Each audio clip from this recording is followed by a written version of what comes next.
Welcome to SolidCAM Professor. I'm Sydney, your SolidCAM Professor, with one of many videos available to you 24 hours a day, 7 days a week. In this session, we'll be showing you some of the improvements that we've made in thread milling, as well as the improvements that we've also made in our regular drilling operations. Now, in our thread milling, if I were to go into my technology field, we've separated our rough and clear offset.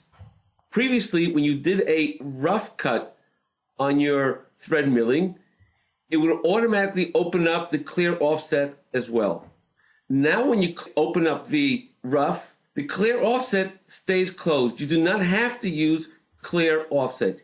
You can do a rough wall offset, and it'll do this now in one pass to that offset. Of course, if you want to have a clear offset as well, you have no problem. You just click on clear offset and put in the values here as well. Now, in addition, we've made some improvements in our link. We've added a window here called Start from Center. Now, when this is activated, as shown over here, this is the actual default that we've had before. And let's just take a look at how it worked, Start from Center. If I were to run my simulation, and we'll look at this hole over here, you'll see that my tool goes into the center, as shown over here, then moves from the center to the beginning of the entry arc, and then does this entry arc.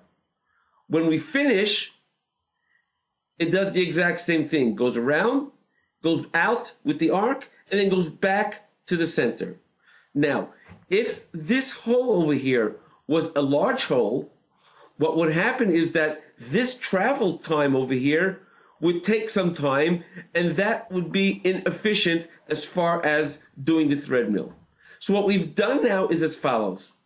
If you were to deactivate the Start from Center, and then I'll run a simulate, what will actually happen is as follows. The tool will go down to the beginning of the arc itself, instead of going to the center. Then continue around, and then go back out to this area over here, and it does not go to the center of the hole, saving us all of that time. Now, another improvement that we've made also in thread milling, and this is true also for our drilling operations, is we've improved our sequence of thread position. Right now, we have all of our options of our sequence open in front of us on the window, instead of the combo box which we had before, making it a lot easier and straightforward to understand of exactly what's going on. We have our default as shown over here. If I were to click on Show Sorted, you can see the default the way it was chosen originally. We have our option of shortest distance, showing you the exact shortest distance now the way it was changed. And we have our advance.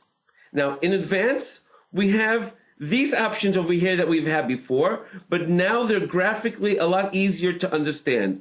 For example, if I were now to pick this one over here and show the sorted now, you can see exactly the way it's going to work in this zigzag formation. For more videos on SolidCAM Professor, please go to our website, www.solidcam.com, and look for the tab called SolidCAM Professor. Thank you for joining us on SolidCAM Professor. Take care and have a nice day.